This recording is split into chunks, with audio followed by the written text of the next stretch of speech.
ప్రభుత్వం వచ్చి 5 నెలలు అయ్యింది అధ్యక్ష. అంటే ఇంచుమించు 150 రోజుల్లో అందరూ ఒప్పుకోవాల్సిన నిజం ఏంటంటే మహిళల మీద అత్యాచారాలు, హత్యలు లేదా లైంగిక దాడులు, లైంగిక వేధింపులు చాలా పెరిగిపోయాయి అధ్యక్ష. నిజం చెప్పాలంటే ఇప్పుడే హోమ్ మినిస్టర్ గారే చెప్పారు, యావరేజ్గా 59 కేసులు రోజుకి నమోదు అయ్యాయి అనేసి. అంటే 8865 కేసులు. నేను మాట్లాడమ్మా. అయితే ఇన్ని ఎక్కువ అంటే గంటకి ఇంచుమించు 2-3 మహిళల మీద ఇలాంటి వేధింపులు, అత్యాచారాలు, హత్యలు ఇలా జరుగుతున్నాయనేసి మనకు ప్రభుత్వమే చెప్తుంది అధ్యక్ష. అంటే ఎంత దారుణమైన పరిస్థితులు ఉన్నాయో మనం అర్థం చేసుకోవచ్చు అధ్యక్ష. అసలు ఎంత ఘోరం అంటే 9 ఏళ్ల బాలికను మొక్కలు చేసేసి, అత్యాచారం చేసి మొక్కలు చేసేసి ఒక నదిలో విసిరేశారు అధ్యక్ష. 4 నెలల పైన అయింది ముచ్చుమరిలో. ఎప్పటికి కూడా కనిపెట్టలేకపోయింది ప్రభుత్వం అధ్యక్ష. అలాగే 3.5 ఏళ్ల పాపని అత్యాచారం చేసి దారుణంగా కొరికేశారు అధ్యక్ష. అలాంటి ఆమెని చంపేసి విసిరి పడేశారు అధ్యక్ష. మనం చూసాం నగరి కాన్స్టిట్యున్సీలో. దీనికైతే నేను అనుకుంటున్నాను ఖచ్చితంగా ఇది ప్రభుత్వ వైఫల్యము, పోలీసుల వైఫల్యం అయితే ఖచ్చితంగా ఉంది అధ్యక్ష. నేను ఇప్పుడు అడుగుతున్నాను ప్రభుత్వానికి, ఇన్ని దారుణాలు రోజు వింటున్నాం కదా. గతంలో గత ప్రభుత్వం దిశ యాప్ అని ఒకటి తీసుకొచ్చింది అధ్యక్ష.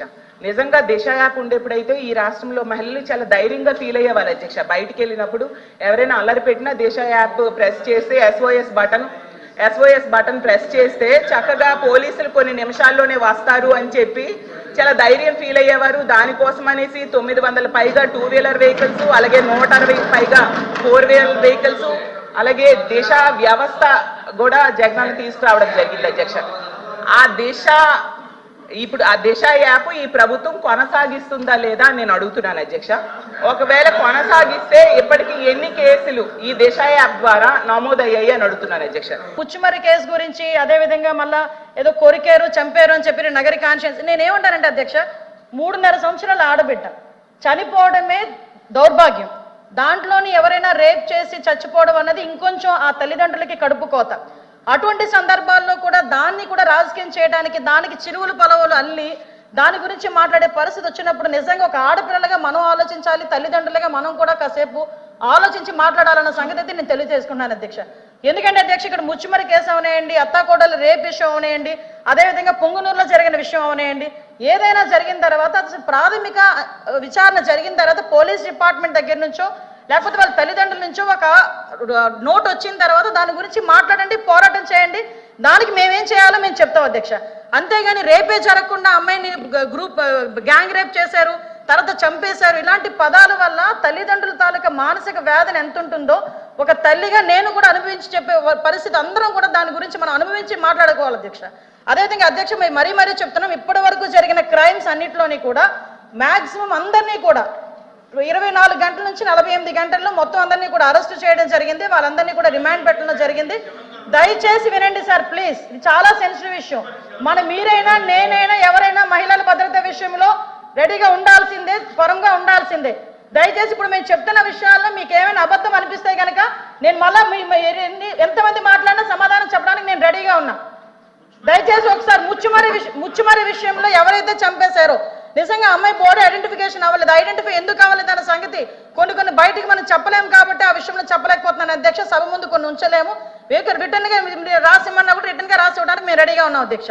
అదేవిధంగా మిగతా అన్ని విషయాల్లోని కూడా మేము పట్టుకున్నాం అధ్యక్ష. నేను నిజంగా విమర్శించాలి, ఇక్కడే కూర్చొని విమర్శించాలి అనుకుంటే 2019 నుంచి 24 వరకు సీఎం గారి ఇంటి దగ్గరలో గ్యాంగ్ రేప్ జరిగితే ఈ రోజు వరకు వెంకటరెడ్డి అనే వ్యక్తిని పట్టుకున్నారా? అదేవిధంగా విజయవాడ నడిబొడ్డులో ఒక దళిత వికలాంగురాల్ని హాస్పిటల్లో రూమ్ లో పెట్టి 3 రోజులు సామూహిక అత్యాచారం జరిగితే అదే విషయం కూడా చంద్రబాబు నాయుడు గారు వెళ్తే చంద్రబాబు నాయుడు గారి మీద కేసు పెట్టిన సంగతి మర్చిపోయారా అధ్యక్ష? చెప్పాలి అధ్యక్ష, దయచేసి నాకు అవకాశం ఇవ్వండి. ఇలాంటి సంగతులు మేము చెప్పాలంటే కొన్ని కొలులు చెప్తాం, ఇలాంటి సంఘటనలు. అది కాదు ఈ రోజు జరగాల్సిన సంగతి గురించి. అదేవిధంగా మీరు ఇంతకు ముందు చెప్పారు అధ్యక్ష, పోలీసుల వైఫల్యం అని చెప్పి మాలో చాలా క్లియర్ గా చెప్తున్నారు అధ్యక్ష. వాళ్ళు ఈ రోజు పోలీసుల వైఫల్యం ఇప్పుడు కాదు అధ్యక్ష, పోలీసుల వైఫల్యం 5 నెలల కాలంలో వాళ్ళ దగ్గర వసతులు లేకపోయినా, వెహికల్స్ లేకపోయినా, వాళ్ళకి ఫోరెన్సిక్ ల్యాబొరేటరీ అనేది వాళ్ళ దగ్గర లేకపోయినా, అదేవిధంగా వాళ్ళకి కనీసం ఫింగర్ ప్రింట్ ఐడెంటిఫికేషన్ డివైజెస్ లేకపోయినా ఈ 5 నెలల్లో వితిన్ 24 గంటల నుంచి 48 గంటల్లో నేరస్తులు పట్టుకుని రిమాండ్కి పంపించిన ఘనత మా పోలీసు వ్యవస్థ అధ్యక్ష. 5 సంవత్సరాలు పోలీసులు ఎట్టున్నారు అధ్యక్ష? తెలుగుదేశం పార్టీ ఇళ్ల దగ్గర పరదాలు కట్టడానికి, చెట్టు నరకడానికి, ఇంట్లో రోడ్డు మీదకి వచ్చేసరికి కాపులాలు కాయడానికి తప్పించి ఏ రోజైనా కనీసం ఒక ఆడపిల్లని రక్షించే విషయంలో అధ్యక్ష చెప్పాలి అధ్యక్ష. ఇంకొన్ని విషయం అధ్యక్ష, దిశ చట్టము, దిశ యాప్ గురించి మాట్లాడుతున్నారు. గౌరవ సభ్యులు కూడా పోలీస్ డిపార్ట్మెంట్ నుంచి వచ్చారన్నారు, సంతోషం అధ్యక్ష. అధ్యక్ష, పోలీస్ డిపార్ట్మెంట్ లో వచ్చిన మా సభ్యులకి కానీ మీ చైర్కి కానీ అడుగుతున్నాను అధ్యక్ష, అసలు దిశా చట్టం అనేది ఉందా? దిశా చట్టం చట్టబద్ధత జరిగిందా? దిశా చట్టం చట్టబద్ధత లేకుండా దిశా పోలీస్ స్టేషన్ ఏర్పాటు చేసుకుని రాజమండ్రిలో దిశా పోలీస్ స్టేషన్ ఇదే సభ్యులందరూ కలిపి అప్పుడున్న మాజీ సీఎం గారు జగన్మోహన్ రెడ్డితో కలిపి రిబ్బన్ కట్ చేయించారు అధ్యక్ష. ఇక్కడ ఎంత దౌర్భాగ్యమైన పరిస్థితి అంటే అధ్యక్ష, అదే రోజు సాయంత్రం ఒక సామూహిక అత్యాచారం 3 రోజుల పాటు ఒక మైనర్ బాలికని, దళిత బాలికని అత్యాచారం చేసి అదే దిశ పోలీస్ స్టేషన్ ముందు వదిలేసి వెళ్ళారు అధ్యక్ష. పోలీసులకి ఛాలెంజ్ చేశాడు అధ్యక్ష ఒక రేపులు చేసే వ్యక్తి. ఆ రోజు ఏం జరిగింది అధ్యక్ష? కానీ తర్వాత దిశ చట్టం పక్కన పెట్టి దిశ యాప్ అని చెప్పి తీసుకొచ్చారు అధ్యక్ష. దిశ యాప్ అనేది ఇంతకు ముందు తెలుగుదేశం పార్టీ గవర్నమెంట్ లో 4th లైన్ అని చెప్పి ఒక యాప్ ఉండేది అధ్యక్ష. దాన్ని కన్వర్ట్ చేసి దిశ యాప్ అని పెట్టారు. నిజంగానే దిశ యాప్ ద్వారా నిజంగానే నేరాలు తగ్గించేసాము, లేకపోతే నేరాలకు సంబంధించి మేము చాలా మందిని పట్టేసుకున్నామంటే రికార్డ్స్ ఎందుకు నేరాలు పెరిగిపోయినాయని చెప్తుంది అధ్యక్ష. దిశ యాప్ కాదు అధ్యక్ష, ఈ రోజు దిశ పోలీస్ స్టేషన్ అన్నారు.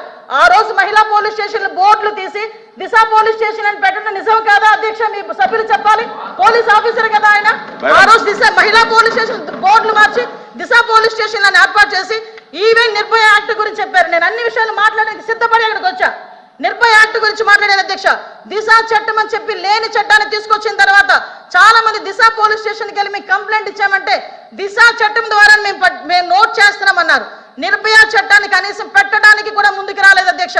నిర్భయ చట్టం ఉండి కూడా దిశ చట్టం అని లేని చట్టాన్ని బయటకు తీసుకొచ్చి అక్కడున్న వాళ్ళని ఎవరైతే వాళ్ళు ఇబ్బందులు పడి వచ్చారో, బాధితులు వచ్చారో వాళ్ళని కూడా ఇబ్బందులు పెట్టే పరిస్థితి వచ్చింది అధ్యక్ష. అదేవిధంగా అధ్యక్ష చాలా ఇష్యూస్ ఉన్నాయి అధ్యక్ష, మీరు చెప్తున్నారు. ఇందాకే నేను లాస్ట్ లో మాట్లాడతా. ఈ రోజు అదేవిధంగా అధ్యక్ష గౌరవ సభ్యులు పోలీస్ డిపార్ట్మెంట్ నుంచి వచ్చారు. ఒక కేసు వచ్చిన తర్వాత దాని ఇన్వెస్టిగేషన్ చేయాలి, దాని గురించి సంబంధించి ఛార్జ్ షీట్ ఫైల్ చేయాలి, ఫోరెన్సిక్ డిపార్ట్మెంట్ నుంచి మనకి రావాలి అధ్యక్ష, రిపోర్ట్లు కూడా రావాలి.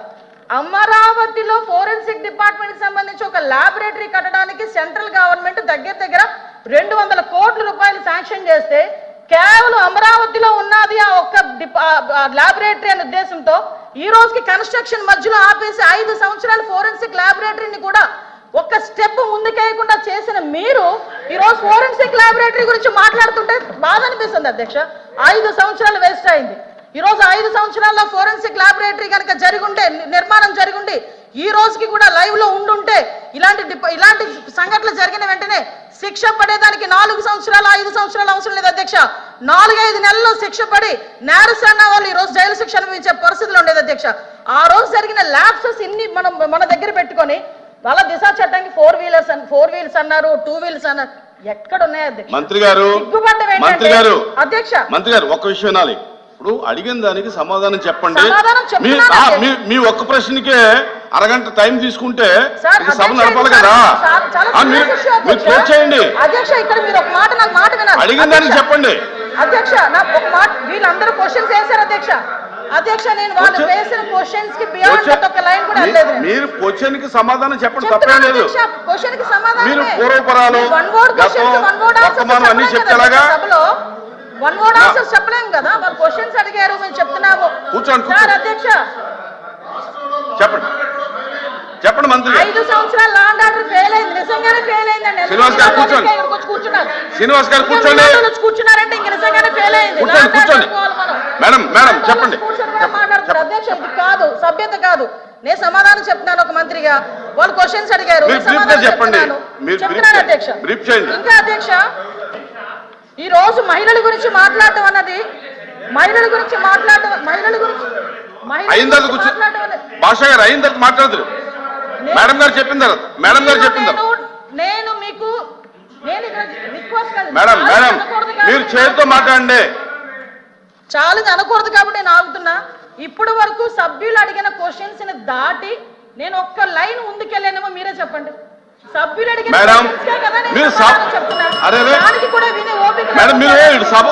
వాస్తవాలు చెప్తుంటే అంత బాధగా ఉందా? వాస్తవాలు చెప్తుంటే ఉందా మీకు? మేడం మీరు చేతితో మాట్లాడండి. అధ్యక్ష ఇంకో మీరు- 2 నిమిషాలు అధ్యక్ష. మీరు సభతో కాదు మాట్లాడేది, చేతితో అధ్యక్ష, మాట్లాడండి. ఇప్పుడు వరకు లాస్ట్ క్రైమ్ అవనియండి, ఇప్పుడు జరుగుతున్న ఏ క్రైమ్ అయినా అధ్యక్ష, మనం జనరల్ గా కనుక నేను కేస్ స్టడీస్ కూడా చూశాను అధ్యక్ష. నేను హోమ్ మినిస్టర్ అయిన తర్వాత జరిగిన సంఘటనలకు సంబంధించి ప్రతి ఒక్క కేసుకి సంబంధించిన కేస్ స్టడీస్ కూడా మేము చూసుకున్నాం అధ్యక్ష. మేజర్ పార్ట్ గాంజాయి డ్రగ్స్ వాటిని బేస్ చేసుకొని అలాంటి వాళ్ళ పరిస్థితిలోని ఎక్కువగా జరిగిన పరిస్థితి అధ్యక్ష. 5 సంవత్సరాలు గాంజాయి మీద ఒక్క రివ్యూ చేశాడు అధ్యక్ష మాజీ ముఖ్యమంత్రి జగన్మోహన్ రెడ్డి. గాంజాయి మీద ఒక్క రివ్యూ అధ్యక్ష.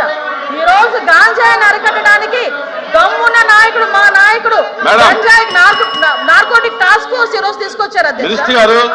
5 సంవత్సరాల్లో గంజాయి గురించి ఒక్కసారి కూడా మాట్లాడలేదు అధ్యక్ష. నేను విషయం చెప్తున్నాను అధ్యక్ష. దాని ప్యారలల్ గా ఈ రోజు వరకు జరుగుతున్న సంఘటనలు ఈ రకంగా వచ్చినాయి అధ్యక్ష. దయచేసి అది కూడా ఆలోచించుకోవాలి. ఒకటి లాస్ట్ అండ్ ఫైనల్ గా చెప్తాను అధ్యక్ష, ఈ గవర్నమెంట్ మహిళల భద్రత మీద పెద్ద పీట వేసింది. మహిళల భద్రత గురించి ఈ రోజుకి కూడా మేము స్టాండ్ అయి ఉన్నాం. స్పెషల్ కోర్టులు ఏర్పాటు చేసి ఎవరైతే నిందితులు ఉన్నారో వాళ్ళకి త్వరితగతిన శిక్షలు పడేటట్టుగా ఈ రోజు గవర్నమెంట్ తీసుకుంటుంది. మహిళల విషయంలో ఇంక్లూడింగ్ జగన్మోహన్ రెడ్డి తల్లికి చెల్లికి అన్యాయం జరిగిన ఈ రోజు ఈ గవర్నమెంట్ మేము నుంచుంటామని చెప్పి మీ సభాముఖంగా మీ అందరికీ కూడా తెలియజేసుకుంటాం అధ్యక్ష. దాని మీద మేము స్టాండ్ అయ్యాం. వాళ్ళు చేసిన దానికి అధ్యక్ష నేను చెప్పిన దాంట్లో ఏ తప్పు ఉందని అందరు నుంచున్నారు చెప్పండి అధ్యక్ష. అదేంటి అధ్యక్ష, అందరూ నుంచున్నారు కదా. నేను చెప్పిన దాంట్లో ఏం తప్పు ఉందో అడగమనండి. కాబట్టి అధ్యక్ష మేడం మీ విషయంలో ఫెయిల్ అయింది సార్, మీ విషయంలో ఫెయిల్ అయింది, ఆయన విషయంలో ఫెయిల్ అయింది, శ్రీనివాస్ గారి విషయంలో ఫెయిల్ అయిందని మనం మాట్లాడుకోవాలి. లేకపోతే అనంతబాబు ఎందుకు కూర్చుంటారా? డోర్ డెలివరీలు చేసిన వచ్చాడు కూడా ఎందుకు కూర్చొని మాట్లాడుతున్నారు? డోర్ డెలివరీలు చేసిన వచ్చాడు కూడా ఎందుకు కూర్చొని మాట్లాడుతున్నారు? మంత్రి గారు మంత్రి గారు మంత్రి గారు ప్లీజ్ ప్లీజ్ ప్లీజ్ క్లోజ్ చేయండి. ప్లీజ్ ప్లీజ్ ఎలా మాట్లాడమంటారు అధ్యక్ష? క్లోజ్ చేయండి. కాబట్టి అధ్యక్ష ఈ రోజుకి కూడా మహిళల భద్రత విషయంలో ఈ గవర్నమెంట్ స్టాండ్ అయి ఉన్నాం. మేజర్ పార్టీ మహిళల రక్షణ విషయంలో పెట్టుకున్నాం. మహిళల జోలికి వచ్చిన మహిళల గురించి సోషల్ మీడియాలో ఇష్టానుసారంగా మాట్లాడిన బూతులు తిట్టినా కూడా ఈ గవర్నమెంట్ ఫార్మ్గా వ్యవహరించి వాళ్ళకి శిక్షలు విధించేటట్టుగా మేము ఉంటాము. మళ్ళీ ఇంకో విషయం చెప్తాను అధ్యక్ష, దేవతలు పూజింపబడాలని మాట్లాడారు. నేను ఒకటే మాట్లాడుతున్నా, జగన్మోహన్ రెడ్డి తల్లికి చెల్లికి బాబాయ్ కూతురైన ఆ చెల్లికి కూడా అన్యాయం జరిగిన ఈ రోజు మేము నుంచుంటామని మీ అందరికీ కూడా తెలియజేసుకుంటాం అధ్యక్ష. వాళ్ళకి సహాయ సహకారాలు అందిస్తాం, వాళ్ళకి కూడా న్యాయం జరిగేటట్టుగా చేస్తాం.